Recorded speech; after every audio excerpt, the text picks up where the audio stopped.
Good afternoon, everybody. This is Tammy Eisenreich. I'm a parent partner for the Lucas County Board of Developmental Disabilities, and today we're talking to a wonderful mom, Monica Schaefer, that is going to share her story and her journey of what she did to keep her child with autism safe. So if you want to Yes. tell a little bit about yourself, Monica. Yeah. So my name is Monica. I have a daughter, Adrian. She is now 6 years old. She was diagnosed with autism at 2.5 years old. Adrian is in ABA therapy currently at Hope Ridge and has been there since she's 2.5 years old.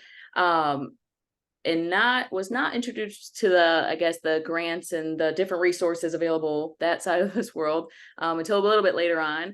And it actually all stemmed from some of Adrian's biggest challenges, which are both her nonverbal and verbal communication, along with elopement.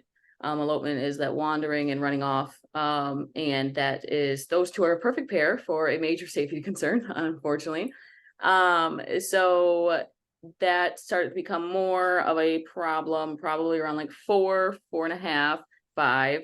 We did little things. I do have a fenced in yard, just a chain link, just a basic one that she later got over.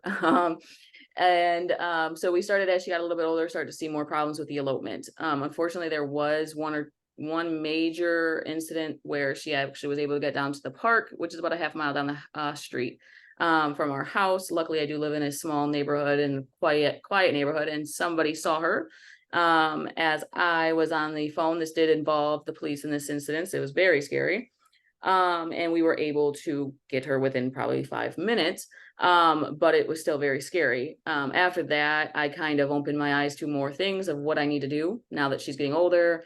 Her needs are changing. Not everything that I can do just from being there. Because she has learned to be quite sneaky. I would say that this idea for the privacy fence was kind of my starter to Tammy, to Kate, to my people that have changed a whirlwind of things for us. But I still didn't know where to go for that. I called a couple different places that people kind of suggested. Like, one was actually Habitat for Humanity. Unfortunately, there wasn't something of that nature that they could help with. I know that they do help with some things, but I'm not sure exactly what, because the fence was my main concern at that time. I called the Ability Center. That was a suggestion. Unfortunately, that also was not an option for Adrian. But then I ended up calling the Wood County Board of DD, which one of the ladies there then actually transferred me over to Kate. When I was introduced to Kate, that was my major game change. Kate brought me in for a meeting. We decided we need to sit down. And that's when I kind of took note of all of the different things that I was very unaware of. And you learn things from different parents here and there, little things. But there was so many. Kate definitely walked me through that process. We had weekly meetings because of how many things weren't, I guess, I wasn't aware of, or not even just with resources, with different things with schooling, all kinds of different things of that sort. So that was huge. In that, she actually, our second meeting, brought Tammy in, and with Tammy, we went over different grants. Unfortunately, I would say when Adrian was first diagnosed at 2.5, I was kind of shut out of the world of resources, grants, opportunities, any of the above.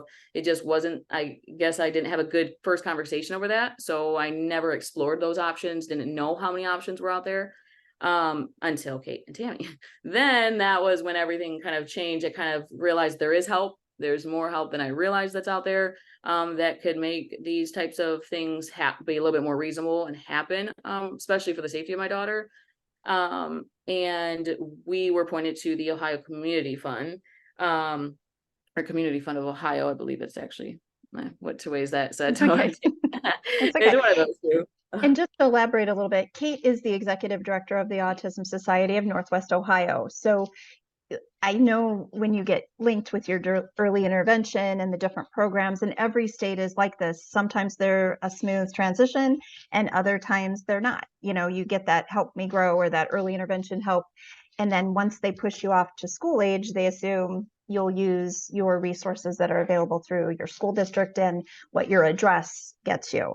But I always highly recommend, whatever state or wherever anyone is, to always tap into those local organizations that support your child's or your individual's specific diagnosis, whether it's the Down syndrome, the Autism Society, cerebral palsy, pediatric cancer. I mean, that's their jam. They know resources in your area. And so I think you did what you needed to when things fell in your place when they were supposed to. And I always tell families that sometimes they beat themselves up that, oh, if I'd only known sooner. You can't do that. Things fell into place when they were supposed to for you. Yeah, that is actually very true. I would say that for this situation very much so, just because there were so many different things that came up after talking to Kate. So, and I agree with the timing because that was huge. And before even that, we did try different safety things to prevent her. So there was one time when we were at actually Cedar Point, the water park. She was able to get out she just got out of the wagon within like maybe 15 seconds. And darted off, and that was terrifying because again, with her communication, overall, she says one word or two worded things, but that's very, very limited. So I then did get a 5-point harness wagon, which I later learned from other parents, you can actually get that through your insurance. So you can look into that, that would be paid for. We did things, I have a autism bracelet, kind of just more so two things. One was it's very colorful and things I can kind of see her a little quicker. Also, maybe other parents they don't understand, because we have run into incidents where they don't quite understand her, and it comes off differently. And then we've switched door handles. So our top lock is now a key lock. I also got a camera system with security, which also can be bought through they have it allowed them out through some insurances. So that did help with the cost of that. And then the privacy fence was kind of our last thing major thing, because she loves being outside. She loves swimming. She loves swinging, jumping, all of that. And we do have quite a big yard, so it's perfect. And I didn't want to limit her. But the privacy fence was a big expense. Unfortunately, I wasn't able to have that much up front that quickly. So when I was introduced to the Ohio Community Fund, that was when it made it possible. And when we went through that process, which was honestly not much of a process, this was back in August, September. You kind of do your letter, or like an app, you apply, which is basically your information. And then I wrote a letter explaining what was the importance behind it. Adrian again, I did have a fence, the chain link fence. But Adrian mastered that, getting out. She mastered different locks on that fence, climbing over that fence. So that was the need for the privacy fence. I was fortunate enough to be granted that scholarship. I found out in February. They did let me know that they got my application, but I wouldn't be notified till February of it. You can get anywhere between, I believe, 500 to up to 5,000 with that grant. And I was, again, fortunate enough to be approved for the $5,000 portion of that grant. We did have some obstacles throughout that time, such as the person I went with, that I had the original quote from. By the time I got the approval for the fence, they went up about $4,000. So that was a major change. And again, I don't have that up front. So we went from anywhere between $4,500 to $5,500 to almost $8,000, $9,000. So that was an unfortunate situation, but I was very lucky to be able to talk with the director. They were actually not hard to get in contact with at all. I wish I remembered her name. I think her last, I don't want to say someone else's name. So, but she was able to help me, and she spoke with the director of the grant. And because it was for the same reason, the same service, just different vendors, I was able to send another letter in with the original check explaining why. And then I did get approved. And just 2 weekends ago, I have a privacy fence now. So right in time. Yes, I'm so excited. Adrian is already loving it. We're loving this. It just gives you so much more peace of mind, knowing that she can't just get out at any second. She's very sneaky, and I don't mean that as in I'm doing dishes and I'm trying to do something. I mean as I could be sitting right with her, and she knows as soon as you look away, she's going to run. She times that. So this has been not even 2 weeks, and it's huge. So I would say that the Ohio Community Fund was an amazing resource for us. It helped exactly where we needed it. Safety is huge. for her and for us, obviously. So I am beyond thankful for that grant and being able to have that opportunity to use it. I can highlight them. Was it Amanda Buzo, or then there's Lisa Wolf are the two Lisa Wolf. representatives that I know. Lisa Okay. Wolf, yeah. And this is a grant that's only open to Ohio residents. Can you guys see it? Just to make sure. Yes. Okay. This is what I knew, that they were temporarily not accepting applications at this time. So when you and I talked earlier in the month and you said that you had secured funding from them, it was back in February, which is good. I mean, I think they just got inundated and they are, instead of continually getting more and more applications, they're trying to focus on those that have applied and get them funded. And they're not going anywhere. Community Fund Ohio is a financial planning institute that this is a special foundation that's through their business, that people who maybe have estates that don't have any dependents that they're going to leave them to, it drops into this fund if they designate that, or they can designate into dropping it into this particular fund, knowing that it helps children with special needs. So they're an amazing organization. And for those of you that haven't ever heard them speak, if you go to lucasdd.org under finding funds, I do have a recording that I did with them last year. And so they can tell you, I don't think their guidelines are going to change. I think they definitely will just be bouncing, going through the list that they have and then reopening that. So their recording is there, and they were last May, so a year ago. So something, and then you and I hadn't really talked about it. I have a friend, another mom, that also got a grant, and we talked about working with your insurance to get items covered by different CPT codes out there that would qualify the wandering diagnosis. And the actual diagnostic code that she said was this Z. Can you guys see this? The Z91.83. Oh, That, or no? yeah, I can see it. Okay. I never know when I change tabs. So that is like a diagnostic code. Another one that she told me that was more for the actual item was a V40.31. And that falls under like when you're trying to get things covered, because it's not specified, is what she said. So it's not just autism, it can be other things. And this is not where I probably want to be, but it's a coding. And she said a lot of times working with your OT or your pediatrician, or even the vendor of who you are going to get this item from, the different items from, being able to give them a code is helpful to try to submit to your insurance company. So those were two big codes that she found helpful for her for getting those, like the assisted tech items, the cameras, the Ring for the doorbell. I'm trying to think, probably the stove controls that, those wouldn't be a wandering, but those were safety things. So she said companies that sell those, a lot of times you can work with to try to get more of like the tracking devices and stuff. The fence, I know that you had multiple price quotes. Did you find that they were workable with you at all, of bringing the price down when they heard your story, or giving you tax exempt or anything like that?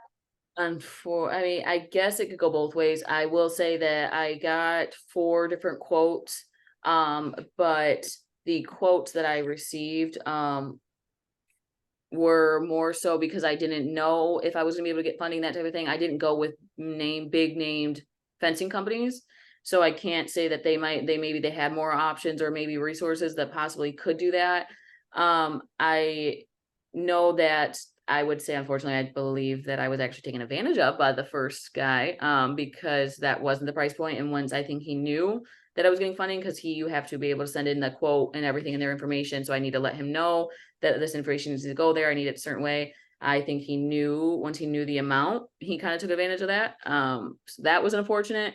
But so I guess it goes both ways. I didn't have the same people. So I do know the one that I went with is a family friend. So that was more so that, and they're up and coming. So they were able to work with me, but I don't know that I was, gave much opportunity to the bigger companies that could have possibly, if I had gone that route.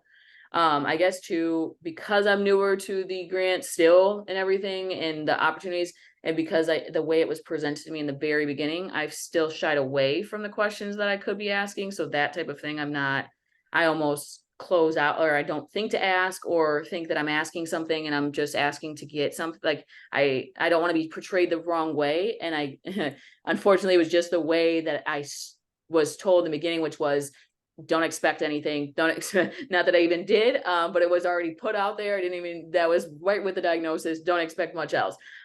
So I don't always think to ask those questions, and I don't always know who to ask them to. And I've learned more just from talking to you about those. And that other story you told me about where they asked with the company, you said with the Home Depot or wherever they've gone, didn't even know that that was a thing. So those are all new to me. So yes. I feel like you're opening the door to talking about it. And that is the first step, because a lot of families that have children with special needs, they're so used to keeping it private. You don't talk about special needs, you don't talk about financial need. So you got to find your comfort zone. Not everyone's comfortable of throwing out their whole story, and that's okay. You don't have to be. I guess in what I do, I don't always hear the end result of what happens when I help families. Sometimes they'll get in touch with me and say, do you know of one thing with the fencing? When you think about who puts up a fence, it's a construction company or it's some sort of building company. I know that the Elks, the Knights of Columbus, the Kiwanis, a lot of those fraternal organizations are local businessmen that live in that community, that possibly have connections that can help with things. And a lot of times, if you're willing to share your story a little bit, they would much rather help a local family that they know that it's truly going to benefit. And that's what that other mom did. Like, she truly networked and tried to keep it local. I think what gave her the idea is her school would do a fundraiser and always approach the local Home Depot and Lowe's for sponsorship for their local school. So they knew that one of the managers at Home Depot kind of had a soft spot for kids, probably had kids himself, type of thing. And so that's what initially probably motivated her to talk, just to ask, because her school would show up at the manager's customer service counter with a letter like, hey, we're looking for a donation for our school that's going to help these kids. So I think that's what kind of got her thinking about it. It wasn't, and there are those local businesses in our communities that do help a lot. We have several ice cream stores, several pizza stores that you see at every event. They always are donating stuff. So that's what made her start thinking about, the Chamber of Commerce, looking at the local businesses that help the local community, really looking locally. So, but I mean, your story, how you bounced back from, you were thinking you were going to go with one and getting taken for a ride with him and then being able to go back to another. I mean, that's the one thing I tell families, like when they're all gung-ho about this one tricycle, I'm like, if you're locked into that one, you're gonna, you're limiting yourself. If you're willing to be a little bit more flexible, who knows, you might run across a store manager from Myers or Walmart that can say, hey, we just got this tricycle in that has a handle behind it and a basket and a harness. And you're like, oh, so it's sometimes being very specific with your need is good. And other times being more fluid with it, willing to, look under every rock and take different things is helpful. So do you feel like you should, I don't know if anyone has any questions for you. I know both Brandy and Kate know you. I don't know if Tatiana does. But any questions, ladies?